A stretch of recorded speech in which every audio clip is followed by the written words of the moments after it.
Hi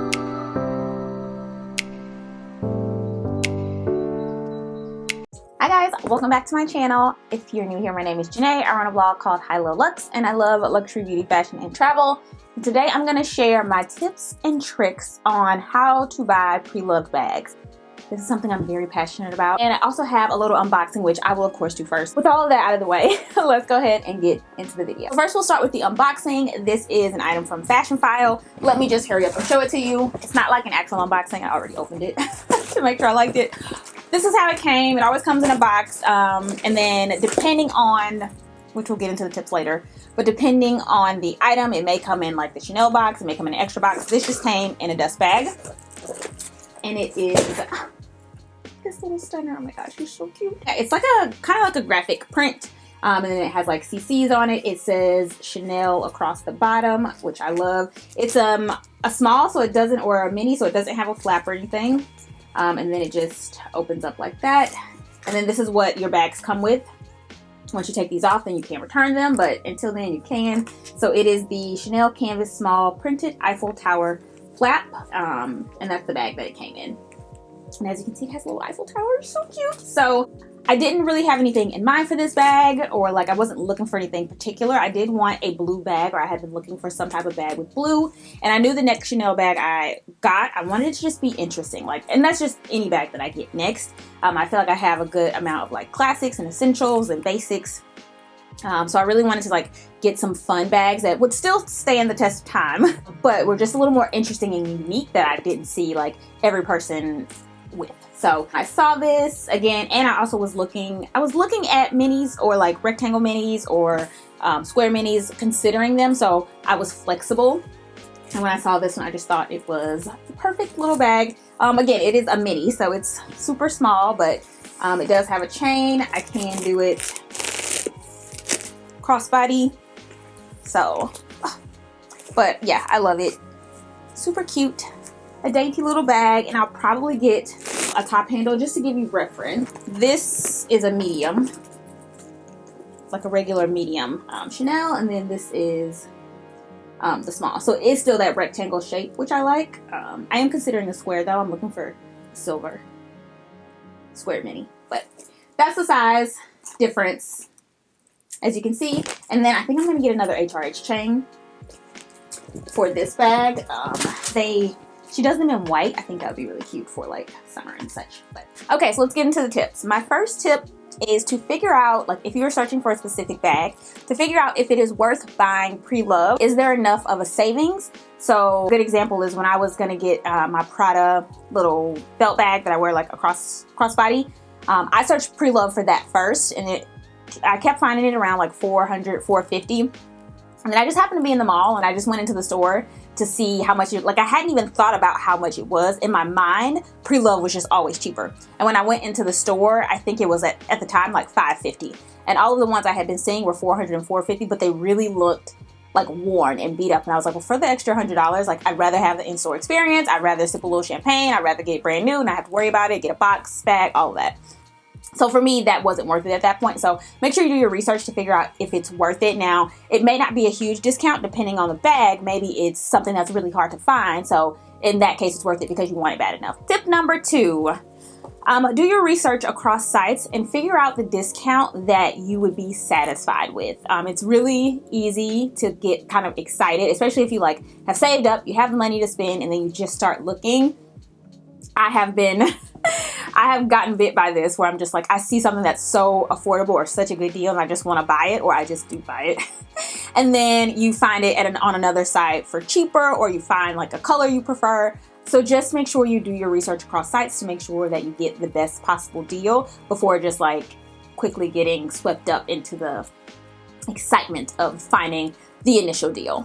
Tip number 3, figure out if extras are important to you. Now, this is something to consider, especially if you've never bought pre-loved. Is getting a dust bag important to you? Is getting the box important to you so you can display it? Is getting a camellia flower if it's a Chanel bag, is that important to you? Is sipping champagne in the store, like all of that customer experience, like is that stuff important to you? Because you don't want to get the bag and then be disappointed because you don't have those things. And then this is also important to keep in mind for resale purposes. So For me, I have bought bags in store, and it's fun to like have that experience, but I'm not that pressed about it. I don't really keep my boxes. I'm looking at 2 right now, and that's really all of the space that I have for them. And eventually when I need that space, I would just throw those out. So boxes aren't as important to me either. And I don't typically resell a lot of bags. I've gotten to the point in my collection where I really like everything. But even when I did need to resell something and I didn't have the box, I still feel like I recouped my money because I got that discount. Because usually things are cheaper if they don't come with a box or the dust bag. I do try to always make sure they have the authenticity card, but depending on where you're getting it from, that could be a really, really good way to get an additional discount if it doesn't, but then you have to keep that in mind for resale purposes. So make sure you think through all of these things before you get to the point of like you're ready to buy something so that you're not disappointed.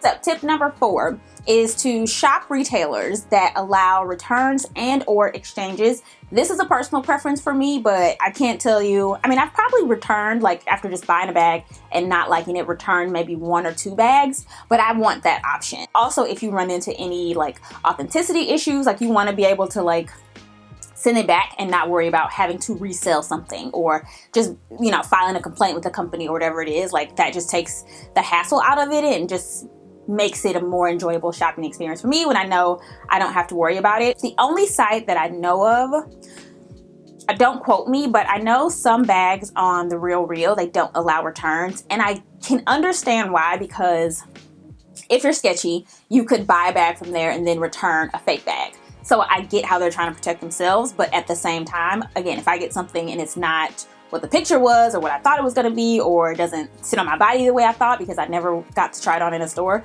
I want to have the peace of mind that I know I can return. Also, look into or do some research on a personal authenticator or someone that you can go to get your item authenticated in case you do run into those issues. Most retailers have their own authentication process, but again, if you get something and you just happen to be worried about it, make sure that you have somewhere that you can kind of turn to give you kind of like a second opinion.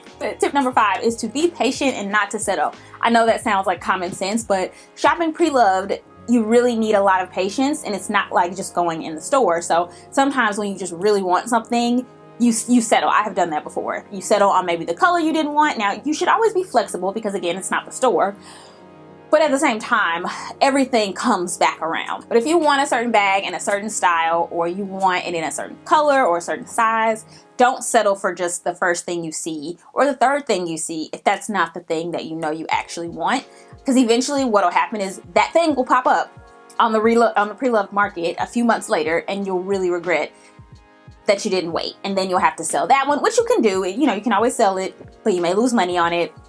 And it just becomes a hassle and a waste of your time. So just do your due diligence and stick to your guns, and you will find it. Every bag that I've wanted so far, I have found. The one that took the longest, which I didn't settle on, I'm glad, is my vintage red Chanel and lambskin with gold hardware. I wanted that bag. I wanted it exactly that. I saw so many red Chanel handbags, but they were all kind of like a newer style. I knew I wanted the vintage one. I knew I wanted it to have gold hardware. Like I just could picture it in my head, and I was like, that's the only one I want. It took me 1.5 years to find it. Oh, but when I did, such sweet joy. So just be patient. And then my last tip is to read the details in the description box. I know this seems obvious, but again, when you are shopping, and especially when you're spending this amount of money and you saved up for it and you finally found the thing that you have been looking for, waiting for, being patient for, the excitement can get to you. Trust me, I know. So just make sure you read everything. Like I've had moments where I've bought something and then I had to like go back and read the description just to be like, oh, what does it come with? Or did it have the strap? Or like, why was that deal so good? Because now I remember I didn't even read all of the descriptions. I kind of like skimmed.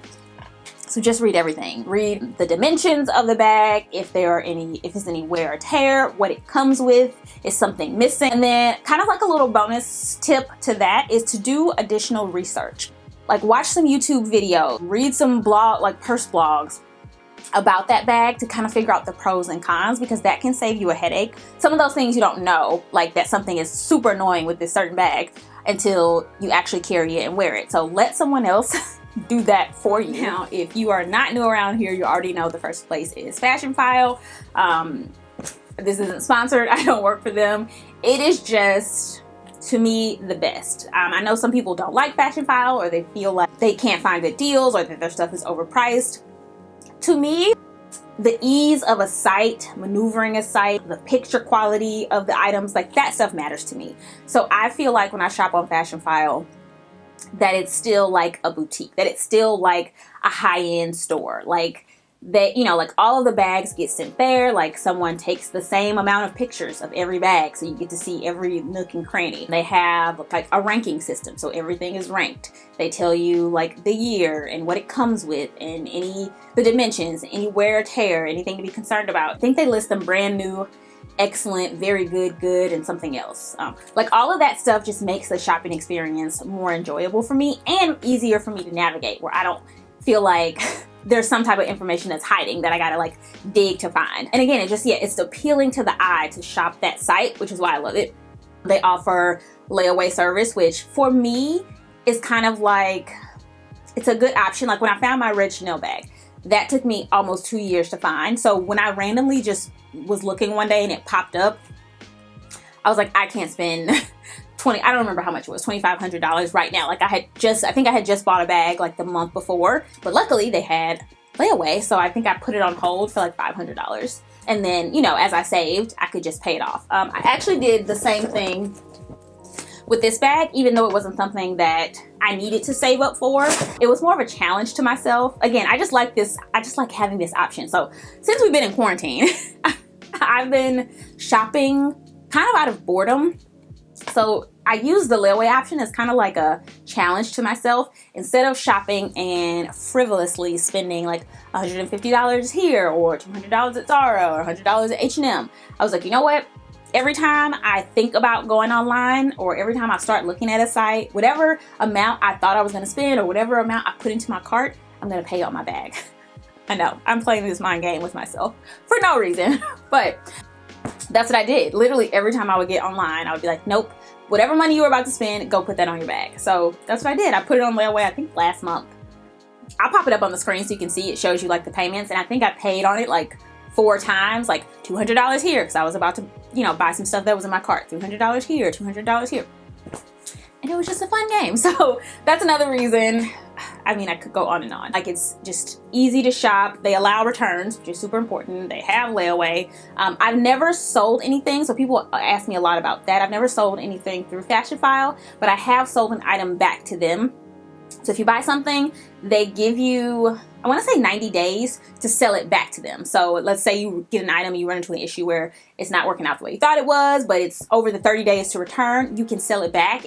You don't get your full refund, but I guess kind of like the wear and tear aspect is taken out. And I've done that with, when I had a pink Valentino rock stud, I think I had that for like almost the 90 days. And then I decided I wanted a different color, and I sent that back to them. And I think I probably lost like $200 or $300. Yeah, I want to say I bought that for like $1,100, and then they took it back for $800. And it just saved me the hassle. Like, that was more of a convenience. It saved me the hassle of trying to sell it and find someone who wanted to purchase it. So I think that's everything on why I like Fashionphile, and that is where the majority of my handbags are from. I'll pop up on the screen all of my purchases, or maybe 10 bags that I bought from Fashionphile, and I've never run into an issue of anything not being real, of anything not being what they said it was going to be. So the other place that I have shopped is Rebag.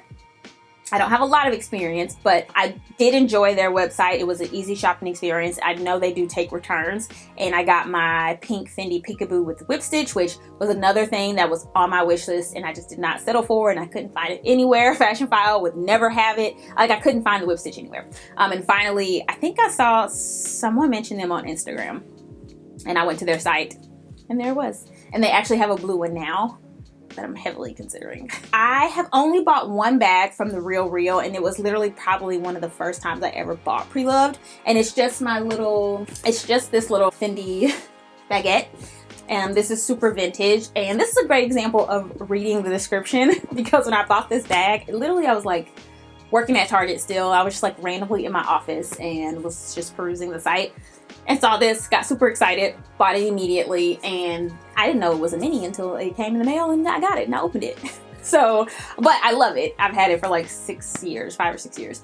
But read the description. And again, I didn't need to return it, but I've recently looked on their site, and most of the bags, like I've bought shirts, I've bought shoes, and those are all able to be returned. I bought like a pair of Fendi pants that didn't fit when I got them, and I was able to return them. But every time I've looked at bags, it says this is final sale. So I can't roll like that. I just can't do the final sale life. Like if I get it and it's fake, I can't. So, and then the only other place that I have shopped is Vestiaire Collective, and I like Vestiaire Collective for vintage things. Like I bought a vintage Dior t-shirt for a really good deal, but again, that was coming from, like, basically how they work is people all over the world can upload things, and it's just kind of like a portal almost, and you can just shop for whatever you're looking for, which is great because you can find really good things, but it's also like there's no kind of brand expectation of like what is allowed as far as like